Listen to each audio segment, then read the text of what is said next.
I've decided. So, fans of the show might have recognized that the intro music has not changed in the last 2 years. I do have to make a new intro track. Please remind me, yell at me on X the Everything app to update it because I've been lazy. But with that, I'm still gonna play the old track. So let's hear it. First down, goes to the sidelines, has a man wide open.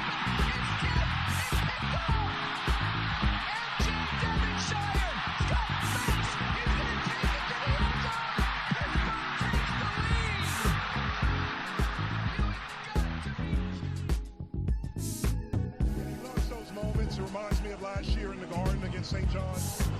And guys just stepped up. Blake hits a what the hell 3. We're like, what are you doing? And he's done that all year. Klicka out to Bizzario. It's over. The Pitt Panthers have upset Wisconsin. Anybody if he hits his field goal. Up and got it.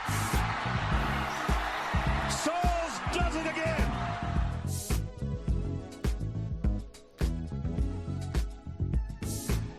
What is up, everybody? Welcome back to Simplify Podcast. I'm your host, Zach Kaminsky.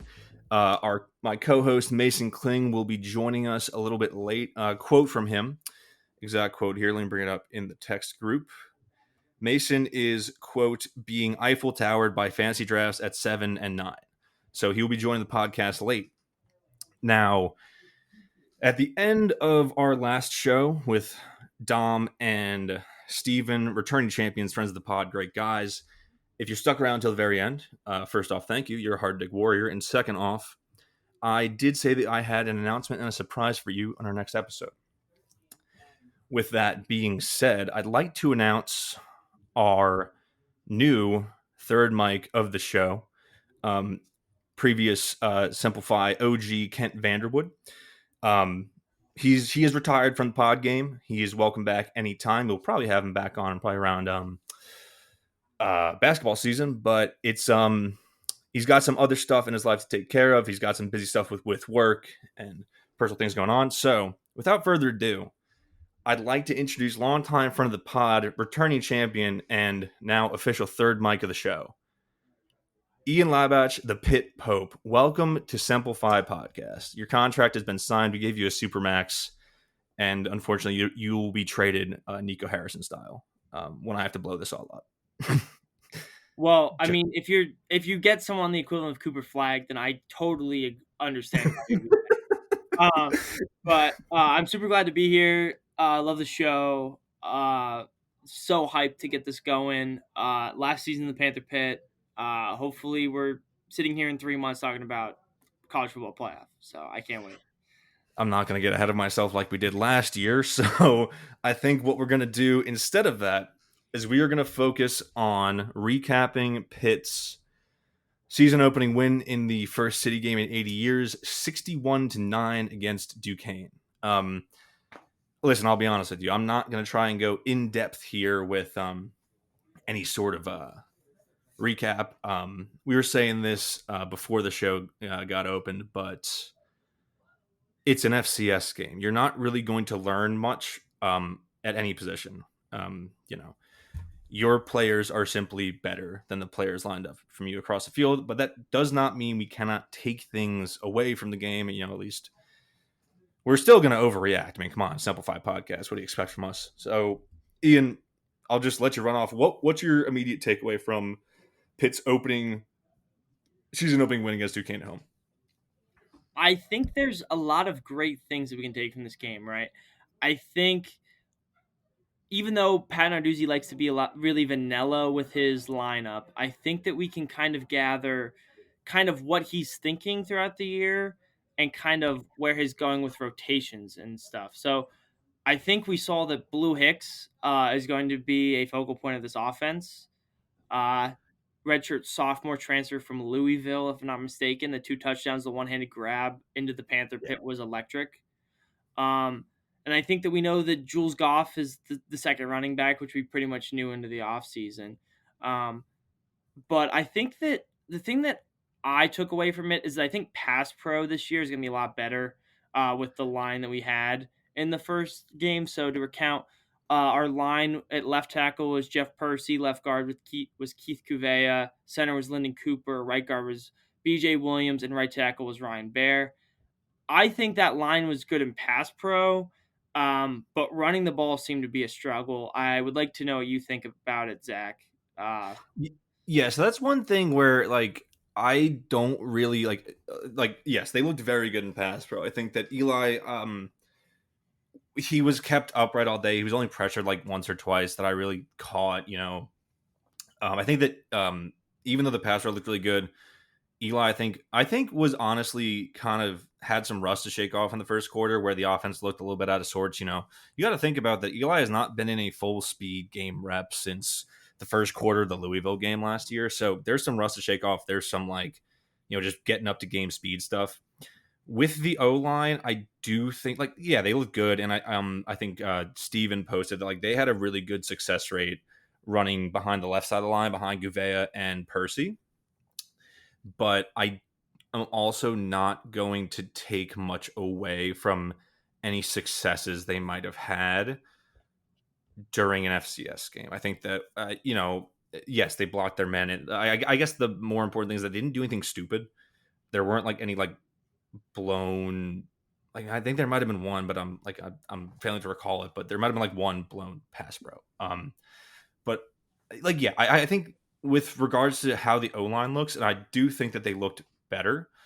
We're not going to learn anything until week 2 or week 3 when they're playing FBS opponents. On that note of the rotations on offense, yeah, Jules Goff is RB2. We were talking about this off air, but he's a guy who looks bigger than he did last year. You said this, he put on like 20 pounds from his freshman year to his sophomore year. And like, we knew he was going to be RB2 by default almost based on, you know, health and availability of other guys. But he looked really good in that like short yardage usage in the first half. And then like he looked pretty good in the second half, and they're just kind of killing clock and doing whatever. And then, yeah, Blue Hicks, man, that is Steven was right about him. He was awesome. That one-handed catch, you know, call him BlueChew Hicks is the way his one-handed finish had me rock hard for 4 hours. Uh, Mason, hello. Good evening. Back in mid-season form already. Blue Chew. That's a great bit. We gotta keep that one going. What's up there, Okay. guys? Well, you're a little bit. How you doing? First off, Good, doing well. Always good coming off a Pitt W. And Regardless an of Eiffel Tower. and an Eiffel Tower fantasy drafts. We're still kind of working through that one, dude. We did an expansion into my dynasty league, so we just had to raw dog manually draft. Like we did the whole protected players thing and drafted from rosters. It was a doozy, but we made it through. all right. Hopefully, you're all set after probably losing some players you didn't want to. I have to assume so. Yep, I got a nod there. So, you know, just saying, you know, the takeaways on offense. I mean, Ian was getting to it a little bit. I think obviously your top 3 pass catchers from the wide receiver position obviously are Kenny Johnson, Blue Hicks, Poppy Williams. Just based on usage, those guys were used probably the most in terms of the offense. But you saw like that sort of that next 3 rotations show up with excuse me here. I gotta cut this, but who was it? Where I mean, like Zion Fowlerell, Deuce Span obviously got a lot of playing time in this game. We saw some flashes from Bryce Yates with that long touchdown at the end of the game. And while I don't take too much from that because we know that CJ Lee is coming back, I think that we do have like the thing that we learned from this game on offense, because obviously they weren't showing anything. You know, it's week 1. It's a warm up game. They're not going to show anything crazy, especially with WU coming in 2 weeks. We know the names we need to know. You know, it's Eli, it's Joel's Goff, Des Reed, and then, you know, pass catchers, you know, Blue Hicks, and then, you know, the names that we already knew, Kenny Johnson, Poppy Williams. Also do want to shout out Malachi Thomas, we talked about in the preview. He had that really long touchdown, looked super nice. That was one of the most confusing, unsportsmanlike conduct penalties I've ever seen after he scored that long touchdown. Like, what happened? You know, I thought he just high-five fans. I saw a replay of that. He did I think a Spider-Man style celebration where he's shooting webs in the air, that's gonna get misconstrued, I'll say. You can't shoot anything these days. Guns, Can't do webs. anything these days. Yeah, I like the celebration though. It's cool. I think we'll ease up on some of those, but I get it. Yeah. Also, I can't believe we didn't talk about this, but the season opens for Pitt with a Des Reed punt return touchdown. That was perfect for like midseason practice because that got me off my couch on my feet, just like oh shit. That was fucking awesome. The Yeah, Panther pit was electric for any Des Reed carry. We were ready for Des Reed in 2025. it's a lot of special teams plays. Like I know Kenny Johnson almost housed one too. Um, Yeah. so I know we were talking on the pod last week about like if those guys should be back there doing it, if it was risk to reward. And I know it's just Duquesne, but there was a pretty good showing from the two of them. Yeah, 100%. Like I thought that hiring uh what's our special teams coach's name? I'm blanking on it. Oh, Bronowski, Jacob Bronowski. I thought that was a fantastic hire when we got him from Miami of Ohio because Miami of Ohio had great special teams the previous years. They had a really good kicking team. They had really just solid units, and I think we're really seeing that pay off now with like granted it's against Duquesne, but like those were blocked up beautifully. Like that is just repping it to where they opened a lane for these guys. They housed one, they nearly got another, and I think Kenny had a third long return. Like they were there was a point in the game where the special teams were outgaining the offense before Eli like got the willies out and was able to throw the ball nicely. Yeah, I mean, I want to touch on that interception. He threw that interception towards the Panther pit, so I saw it pretty up close and personal. I'm pretty confident saying that, like, if it was anyone other than Duquesne, he just eats that and doesn't throw that into the end zone. Um, he's just trying to play hero ball against an FCS opponent. I trust Eli to not make that throw in a Power 4 ACC game. Yeah, I mean it's a warm up game for everybody, and I think he was like I said earlier, he was kind of just easing back into playing full speed football because he threw the pick, and I think when he started to throw picks last year, like towards the end of the year, he was not rebounding well for them. Then he throws that pick, and then he goes back out and throws 4 touchdowns. Like the rest of the day, he looks excellent. Like they scored 2 times in the last 4 minutes of the first half, like that to where they were executing at the point in the second half where they looked just firing on all cylinders like they should have been like they should have been from the start. But I think is a good sign. I just like as far as the offense goes, I'd like to see them not start slow against I almost said Carnegie Mellon again, Central Michigan. CMU's got me fucked up. It's we played Duquesne. I'm like, oh, CMU, we're playing Carnegie Mellon. No, they are Division 3. That is my bad. Uh, I don't know. I just liked what I saw from the offense. Like Ian said, we know the guys. We know the names we need to know. We Blue Hicks. Steven was right. He was on that super early. Anything else? Like I don't know. Like Malachi Thomas, he had one drop and a long touchdown. Like it is what it is. Kicking game looked fine. Caleb Junko, big shout out to him. Did you guys See, talk defense at all yet? Are you we have going to? not. We're about to get there. Okay. So I guess one thing before we move to defense then was only other like negative thought I have, which again, I'm not putting too much stock in. Ian, like you said, it's kind of warm up game. Like I don't know if these plays would happen once we get into FBS football. Um, but I think it was the one sack. I'm trying to remember when it happened in the game. But just a total whiff by the right tackle. Oh, Kevin Stan. So Narduzzi discussed the Kevin Stanley, or I think is that his first name? I think it's Kendall. Kendall Stanley.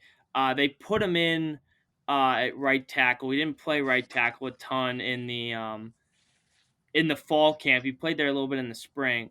They threw him in there 3 straight whiffs at right tackle. I mean, he settled in and played better there. I don't want to say that those 3 reps are going to define his pick career as a transfer.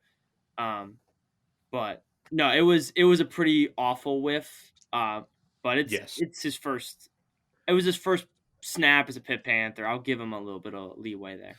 Well, also he was thrown in, like you said, too. He's like a natural left tackle, and then Bayer had like a stinger, so he exits the game early. So like he was just thrown in as like, hey, we need you to go in, buddy. Like you're up.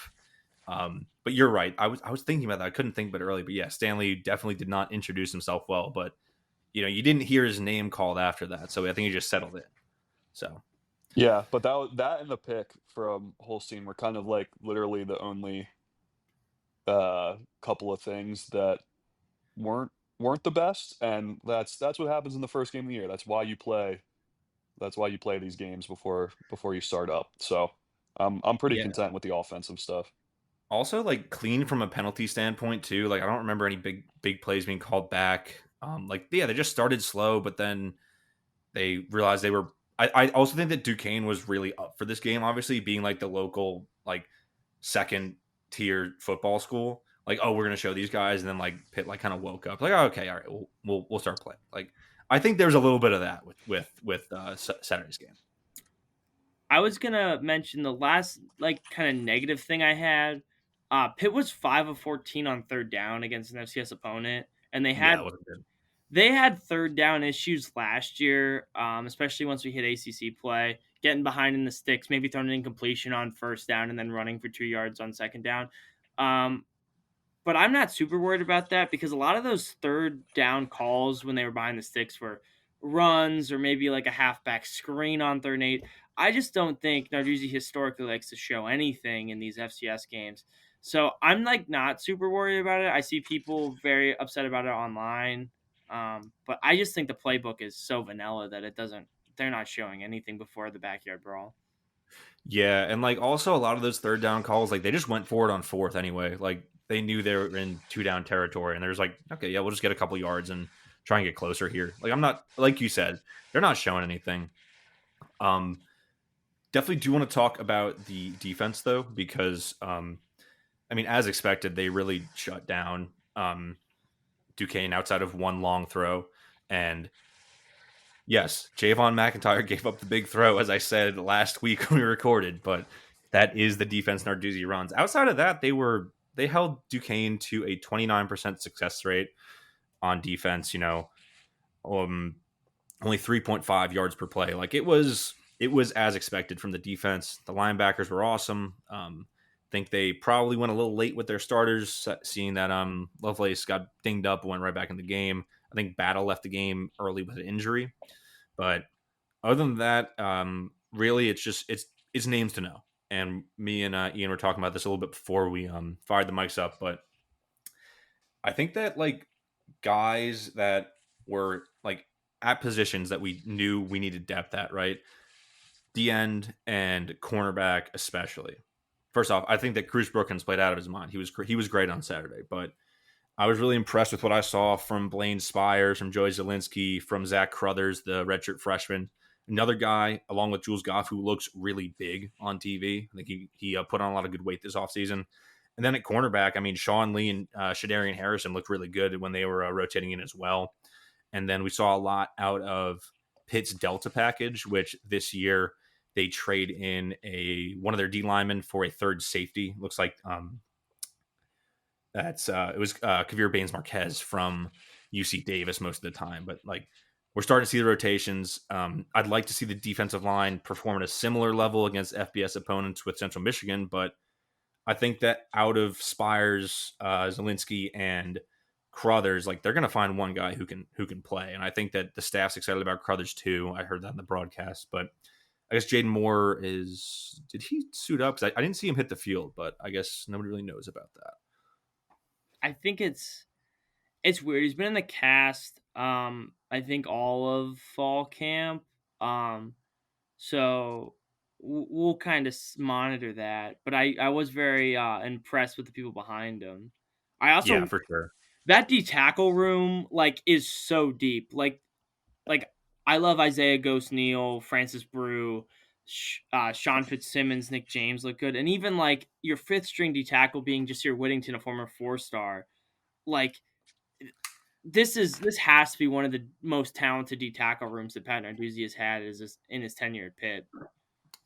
I would say it's his most talented, like without a doubt. I think a lot of his talent has been on the edge, and he's been a little bit softer on the inside, but without a doubt, this is straight up like the best D tackle room we've seen. Like, I would be comfortable like throwing fucking Jasir Whittington out at edge if you need to for a play. Like, he's that good. Or Jasir, Francis Bro, you got me fucked up, but yeah, I mean, I think there was talk of Isaiah Neal moving to edge this summer and into the fall camp. I mean, I trust all these guys. Like, I really am all in on this front four. yeah, I mean, front seven, man. The Yeah. linebackers looked awesome. Kyle Lewis had 2 just basically fuck you sacks. Like, he's already off to a hot start this season. I think that Lovelace, Biles almost had another pick. I think he dropped it. But Lovelace was fucking hitting, man. Him and Cruz Brookins were laying wood against Duquesne, and I think that makes sense too. They're the 2 local guys on the defense, and they were fucking popping. Like, there were a couple times where like I heard it the crack through my speakers. I was like, okay, all right, they came to fucking play today. I also think like Cam Lindsey as like that fourth linebacker looked pretty good. Almost had that return touchdown. They called the quarterback down, but I think Cam Lindsey, especially with the injuries to Jeremiah Marcelin and the Ohio State safety turned linebacker, I think Cam Lindsey's going to have to play a ton, and I'm pretty confident in what we're going to get out of him this year. Yeah, agree. I think they also got Emmanuel Taylor some playing time too later in the game, true freshman. Then obviously like Loppy and Abi Ibrahim were also in that rotation. I liked what I saw. Like Lynham, you didn't hear his name called as a corner, which is really good news when you're a cornerback.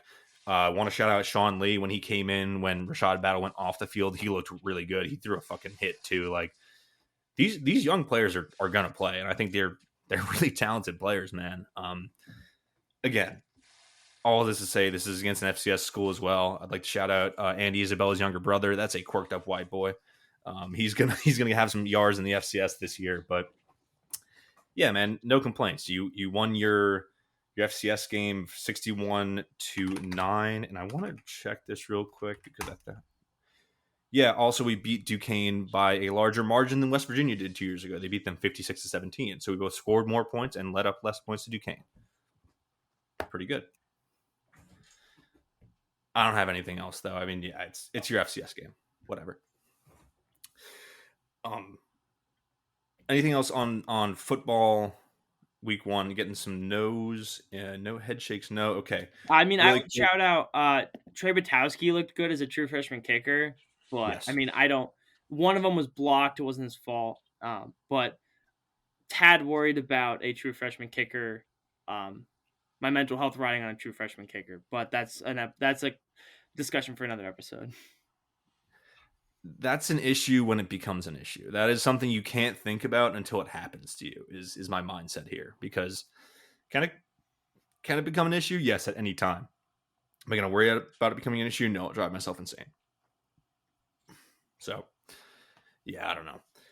Real quick before we talk about other football from this weekend, because honestly it was kind of a banger of an open weekend, especially for the ACC. Shout out Pitt Volleyball. They got shit fucking turned around at the State Farm Showcase down in PPG. They beat number 25 TCU 3-1, and then they swept to number 7 Arizona State. It's a new team, a lot of new pieces. It took them 2 losses against the number 1 and number 16 teams in the country to get things right, and they got things right. So I'm not too worried about that at all. It is what it is, basically. I do want to talk about, though, kind of a really good opening weekend of college football. I'd like to start with Georgia Tech, Colorado, if anyone has any opposition to that. Okay, so I just got to say real quick, Haynes King is like my favorite style of college football player, where quarterback, like he can't really throw, but he's a battering ram. And then like that game really, like it was close. I think it was a 27-20 final score, but Georgia Tech turns over the ball 3 times in the first half, and they still end up kind of beating the shit out of Colorado, especially on the ground game. You know, King has 156 yards and 3 touchdowns. Like, that was a sort of I should say good omen for the ACC opening up the weekend with that game. But yeah, I think Georgia Tech is going to be a team to watch out for in terms of ACC contention. They can really run the fuck out of the ball. I didn't catch a lot of that game, but I was keeping tabs just because of what you said last week. Them being only 4.5 point favorites. I think at that line was probably a little bit of a sweat, but got the dub, so we'll take it. Hell yeah, brother. Hey, and speaking of teams to watch out for in the ACC, Florida State 13, number 8 Alabama, or 13. Florida State 31, number 8 Alabama 17. We didn't talk about it last week, but looking back through the slate, and retrospect is 2020, but this would have been the wouldn't it be funny game of the week, 100%. and it was. I mean, listen, I fucking hate that stupid chant that they do. The fucking but I cannot tell you, just because I've been lacking college football in my life for so long, it felt so good to be blaring out of my speakers on my TV and just like laying on my couch, just like, this is what it's all about. I haven't moved today. I don't plan on moving. Yeah, they beat the shit out of Alabama, man. Like, they ran the ball all up and down. Like, Bama low key trash? Question mark. I owe a huge apology to Thomas Castellanos. Like, I have, Yeah. like, listen, I think Diego Pavia has like set the mold for like talking shit and like being able to back it up. But like I thought Castellanos, I know Zach has had some takes on his season preview. Like, I don't think he was as bad as what he showed at Boston College, but I did not expect anywhere near what he did against Alabama. But also, Bama might be shit, so who knows?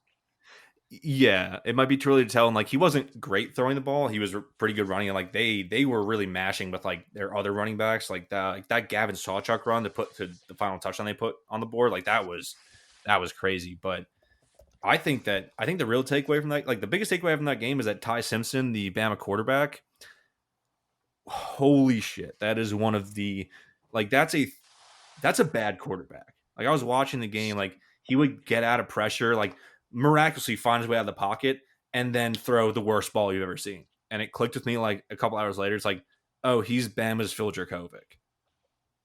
Because that's exactly what Phil did. He would fucking dirt balls. You're like, what the fuck are you doing? And Bama's so used to winning championships, being super competitive with quarterbacks that haven't really been great, and that was like a Saban thing. I don't know how much Kalen DeBoer is You can't gonna. do that Yeah, anymore. yeah. So they could be in for a long season. You want me to read off their schedule? Because let, they have a really, really tough schedule. let's hear it. So this week they've got UL Monroe at home. That's one of their bye games. Then they get Wisconsin at home, which I don't know how good Wisconsin is. I think they lost their quarterback in week 1, but they get a bye week. They go to Georgia. They get Vanderbilt at home. They go to Missouri. They get Tennessee at home. South Carolina on the road. They get LSU at home. Oklahoma at home. Their FCS SoCon Saturday game. And then they go to Auburn, who beat a pretty good Baylor team on the road. Like, that's scary, I think, for Kalen DeBoer, because DeBoer is, I think he's 4-5 since they beat Georgia, since that crazy Ryan Williams catch. And Ryan Williams, that's a guy who did not show up in that game. I mean, granted, his quarterback was basically doing nothing, but first, it's just great for my narratives because we beat the piss out of like the standard of the SEC. Like, conference pride, I don't think is all that great, but when that happens, I'll fucking hit the ACC chant. I'll do that shit. Yeah, and you'll trade that win for the Clemson loss to if you have your ACC hat on, like you'll trade that loss because I think LSU is a really good team. Actually, they showed this weekend. Yeah. Do we think that Kalen DeBoer's buyout of $60.8 million will be used, or do we think they're just gonna have to let it ride? They're gonna have to let that ride, I think. They don't have the same funding structures that like northern schools have. Like, famously, like the pay for play methods like that Bama and the SEC was using for years was like car dealerships. And that's good for like handing bags to players, but you're not getting $70 million out of that. Like that's if they fire him this year, and that's a wild week one overreaction, but I don't even think they have the money to do that. But speaking of LSU beats Clemson 17-10 on the road.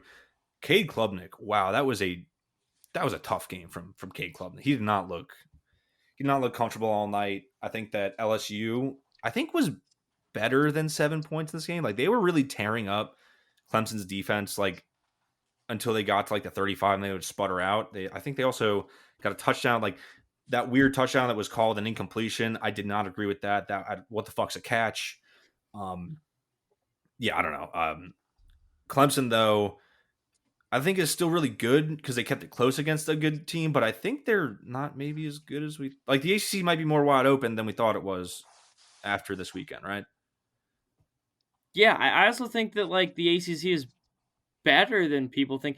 I think we have this thing every year where like you get the SEC bias like in the offseason. Everyone's like, oh, these Yep. like they're gonna beat the piss out of the ACC. The ACC needs to like just disintegrate and have their teams like brought up by other conferences. Like it's a good conference. It has the ability to be very deep this year. And I don't know.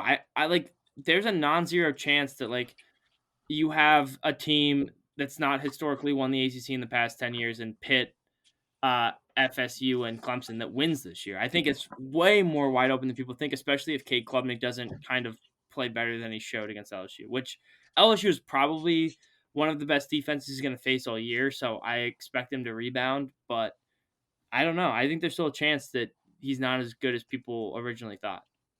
Yeah, and I mean, we talked about Georgia Tech, talked about Florida State. I think that also in the ACC, I want a quick shout out before we go to the other big games. Cal beat the hell out of Oregon State late on Saturday night. Their freshman quarterback, JKS, he looked like every bit of the 5-star he was as a recruit. That might be a team to watch with them out west. I don't think. Also, fucking Miami beating Notre Dame. Did not see that one coming. That's one that I'll take every day of the week. That was probably the best game of the weekend. 27-24. Mario Cristobal almost Cristobal that, letting up 17 points in the fourth. almost did it. I was rooting for it too. That one I didn't have the ACC hat on for. Yeah, but I mean, hey, it was a banner weekend. I think that VT losing to South Carolina, whatever. I don't think VT's gonna be very good. Who was the other game that lost? But I know there's the funny one. I'll get to that later. But Syracuse losing to Tennessee, saw that one coming. I'm gonna save the funny one for last. I do want to talk about Ohio State, Texas, 14-7. Arch Manning, that looked nasty from him. Maybe his throwing motion was all kind of fucked up. He was dirt and balls that should have been first downs. Like that was, I think Texas has some stuff to figure out. Granted, Ohio State might have like one of the best defenses in the country, but Manning wasn't helping himself in any of that, shall we say. Yeah, I didn't get to watch a ton of the game. I was watching it on my phone while Pitt was beating Duquesne. But I think the memes are like the best part that came out of that game, making fun of Arch. I am less like he's going to be a bust than most people just because I think that fourth quarter he showed a lot of promise, but he definitely is not like I listened to a lot of On 3, especially Andy and Ari on 3, and they said that Arch was guaranteed to be one of the Heisman finalists, and I think that looks like an outrageous take now after week one. Yeah, I mean, like Arch, like I think that the offseason hype machine for Arch was a little premature, given that we hadn't seen him in like a ton of action. Like he played against a really bad Mississippi State team and then like an FCS team last year when he was playing for Texas. But I mean, the thing is, like with Arch, we're gonna start an investigation into the recruiting services because if you go and watch the clips from Arch's high school tape, and he's playing kids that like would not even sniff a D3 roster in high school. He played in like this crazy like small Catholic school league in Louisiana. They're really funny. The lineman in that league is actually like super funny if you go and find that one. But yeah, man, I don't think he's gonna be a bust, but like I do think that was like kind of embarrassing for like the offseason take machine for your guy to then come out and like just throw a total stinker in week one. That being said, let's talk about the single funniest result of week one. And Mason, I know that you said Florida State, Alabama was the wouldn't it be funny game. This one, in the way that it ended, in the way that it was played out, I think it's got a chance here. TCU 48, North Carolina 14, a super hype game. They're talking about this all weekend on TV, like, oh, it's Bill Belichick's debut. It's his debut. They went 2 hours without completing a pass in this game. And, it's like, hey, the the score wasn't quite there, but it's almost the age difference between him and his girlfriend. Yeah, dude, when they're throwing the graphics up of not just the number of passes um that were thrown, but like the time when it was almost an hour or it was over an hour, right? How long was It it was it was it total? was over 2. Yeah. But when they're flashing graphics like that, one, that's just mean. And two, very funny. Yeah. I think They it had was so similar to that Bama game where like Belichick, like their scripted drive was incredible, right? They run down the field, 70 some yards, score. And then the second they didn't have a scripted drive, they couldn't get a first down. It was like insane, like the parallels between the Bama and Florida State game and that North Carolina TCU game. Yeah, I mean, I'd also like to point out that UNC is like one of the craziest Nepo NFL failed coach staffs of all time. Obviously, Steve Belichick is the DC, his son. Mike Lombardi, who's a failed NFL GM, is the UNC GM. I believe Lombardi's son, Matt, is the QB coach. And then OC Freddie Kitchens, which says a lot about why that offense was not working for the Tar Heels. Yeah, man, I know that UNC is a really easy schedule, but like they had a 35% success rate in that game, which is 19th percentile for the week. They were horrible in the rushing game. I think they had a 23% success rate rushing. Like TCU just walked over them. They had a 50% success rate when they were on offense. It was a beating. It was really bad. Yeah, well, counterpoint to that, Zach, if UNC had a 35% success rate, but Michael Jordan was there, Randy Moss was in the stands. Aaron Boone does, was does, there. does that do anything for you? It certainly didn't do anything for the team on the field. I'll tell you that much. Yeah, Yeah. yeah, man. Like it is kind of it has some parallels to Dion year one at Colorado, except they fucking got blown out by TCU instead of beating them week one. By the way, At least Dion brought some like juice. Like they lost with style. Belichick losing is just it's funny to watch, but it's just not. I don't know. It's not as good TV. dude, and they play next year in Dublin too to open the season. Why are they sending that game to Dublin? Like why are we terrorizing the people overseas? I will say, if we're gonna say that TCU is like the harbinger of like circus college football coaches, look out for 2027 against Stanford to open the season. I'm gonna if we're gonna crystal ball it, head coach Andrew Luck for the 2027 season is a possibility with the TCU Dark Magic. Um, yeah, man. I mean, it was an awesome week one. I did nothing but watch college football on my couch for like 3 days. It was great.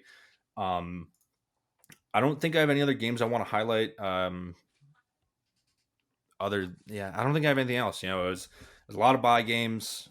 Kansas State almost fucked it up. Do want to shout that out, but yeah, not really too many takeaways, I guess. I mean, the big games are the big games. They pretty much delivered on all fronts. I don't know. It felt great to have college football back. That's what I'll say.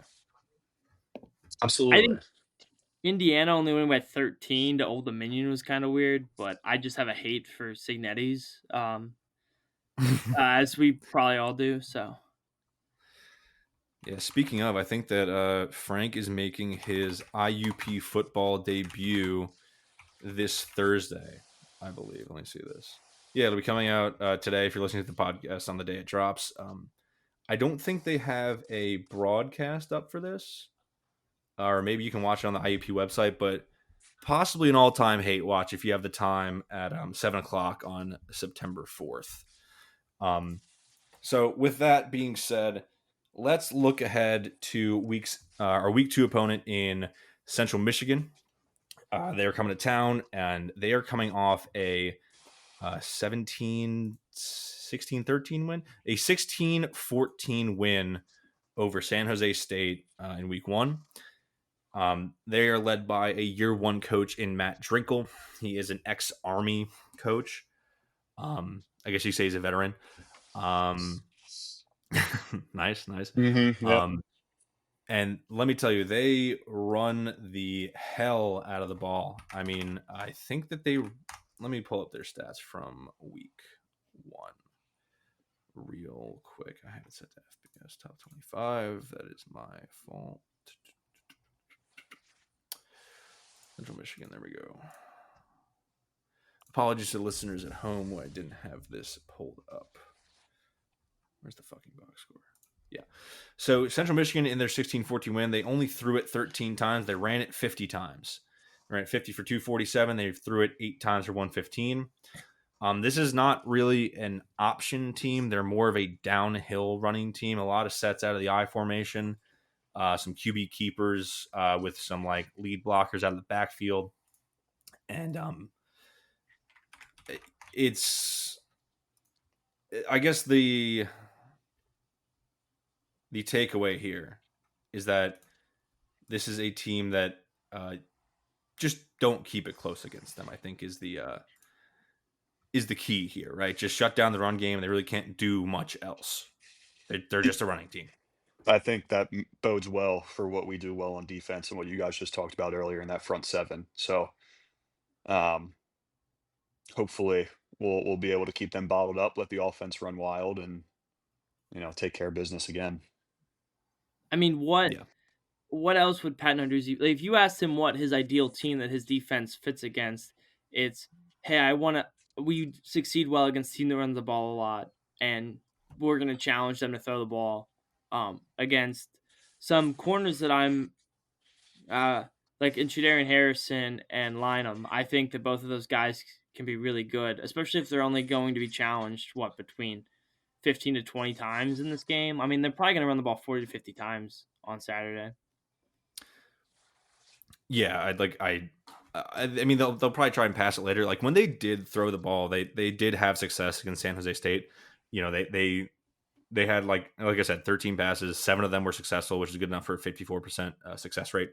They were still pretty good running the ball, 37% success rate. But one thing I want to point out with their team is that also San Jose State kind of had a night throwing the ball against them.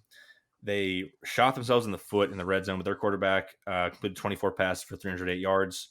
I think that success rate is something around 40%. I'm losing my tabs here. Yeah, they had a 40% success rate throwing the ball. So even more so than how our defense fits into their offense, this is a game where their defense does not really line up well against our offense. If they're going to give up passing plays and they give up big chunk passing plays to San Jose State, that's kind of the worst defense you can run against the Cade Bell offense, if we're being honest.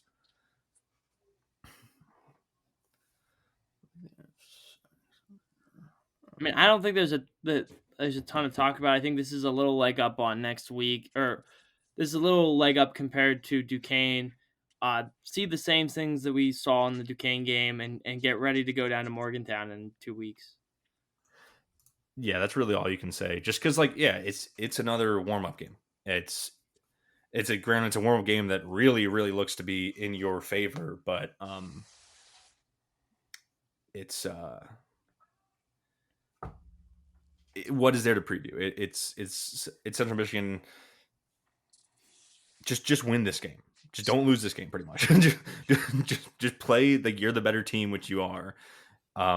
Your defense fits their offense. Your offense fits their defense in your favor. So just go ahead and win.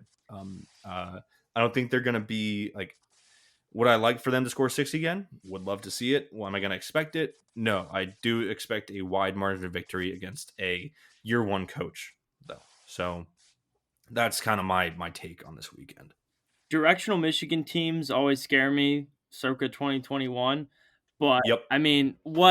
you eventually have to get the skeletons out of the closet, right?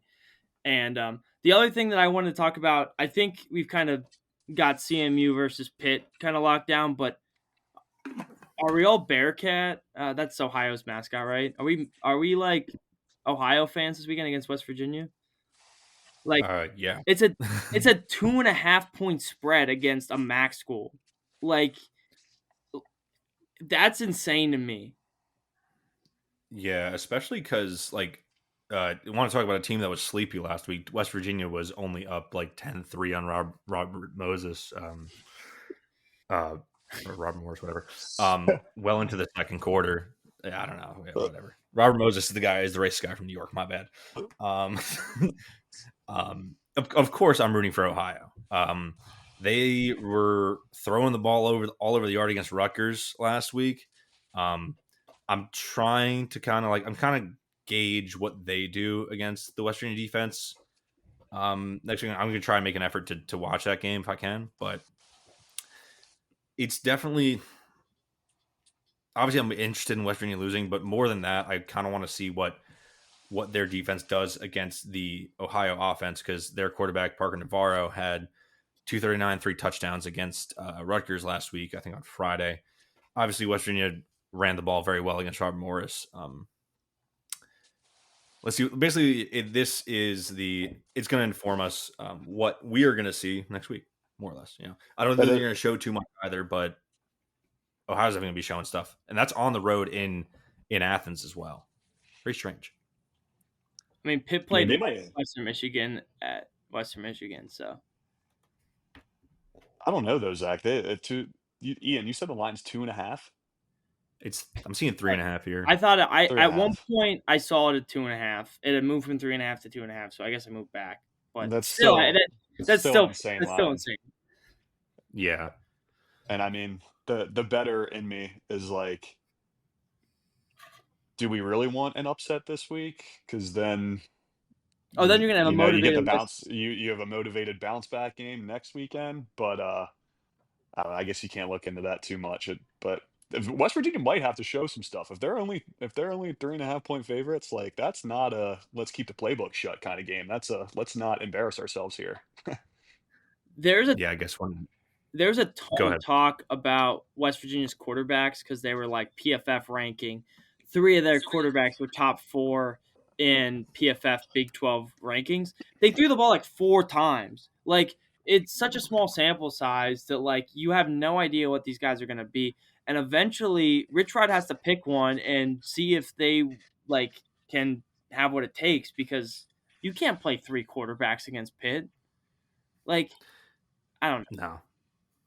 No. I mean, it's like he has to pick one, obviously, and I mean, I guess the other thing is too, like with the Rich Rod offense, obviously, it is a rush first offense. Like no question about it. That's been his thing for over a decade now. I think multiple decades. It's I don't know how good they have to be at passing. Like obviously, it's a option run team. Definitely want to see how they fare against an FBS opponent, but also like I said, I'm kind of keeping an eye on the West Virginia secondary in this game because, like I said, Ohio's quarterback had a good showing against Rutgers week 1, so that's definitely what I'm looking out for in terms of opposition research for that game.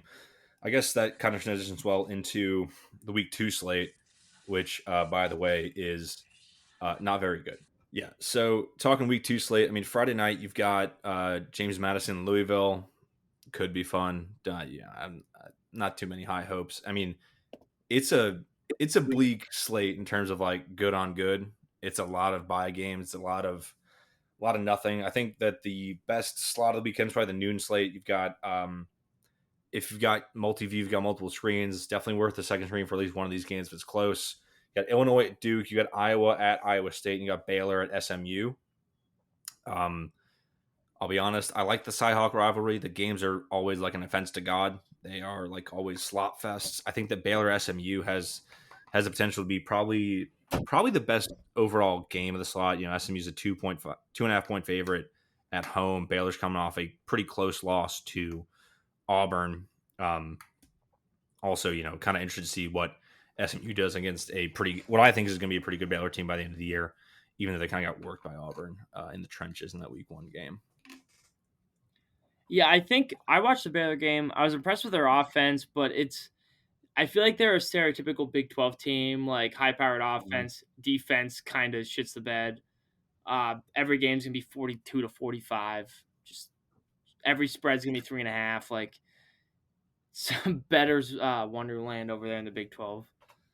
Yeah, I mean, speaking of like the total of that game was 64.5. They expect there to be points aplenty in that game. I guess Illinois Duke's probably the other one I keep an eye on. Obviously Duke, another ACC team, their first test of the year. Darian Mental looked very good in their first, in their warm up game. But Illinois is they are ranked number 11. They've got a really good defense. Kind of interested to see what they do against like their real first test of the year. Going forward, the 3:30 slate is bleak. Other than Kansas at Missouri, which I'm interested in seeing that rivalry come back. All-time bad look on Twitter when we got the guy the Mizzou burner posting anti-John Brown content on that. That was a tough look for the Missouri fan base. That was a bad one. But that's straight up the best game in the slot. The other good on good is Ole Miss Kentucky, and Kentucky is terrible.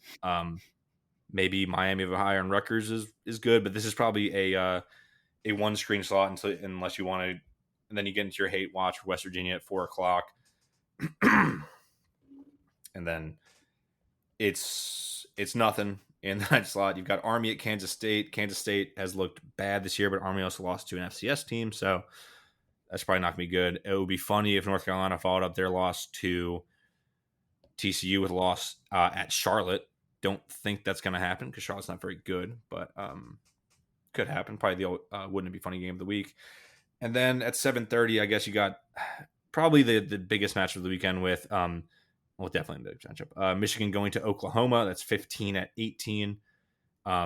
Michigan didn't really show much in their game against New Mexico, but hey, big test for both those teams. Michigan's got a great defense, even if their offense is a little bit behind schedule with a true freshman quarterback.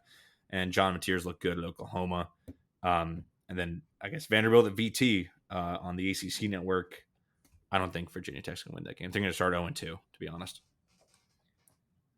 Yeah, not a great slate, but I mean, I'm interested to see what Bryce Underwood Jr. looks like. He's a junior?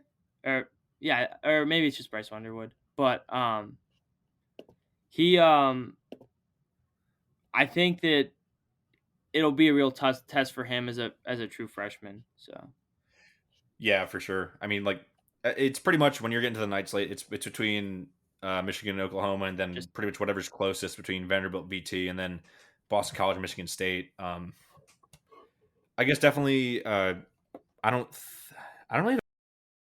Hey, sorry about the track cut there. We had an audio issue. The recording stopped, but hey, we're at the end of the podcast anyway. So like I said, hey, yeah, Ian, you're the third mic moving forward. Thank you for listening. If you liked this show, follow us on your listening app of choice. Follow us on Twitter for all updates and memes and terrible posts that I make. Follow Ian on Twitter at Big E69. That's the Pit Pope. You'll get all of your Papal Conclave related news and things like that. You don't want to miss out on any of that.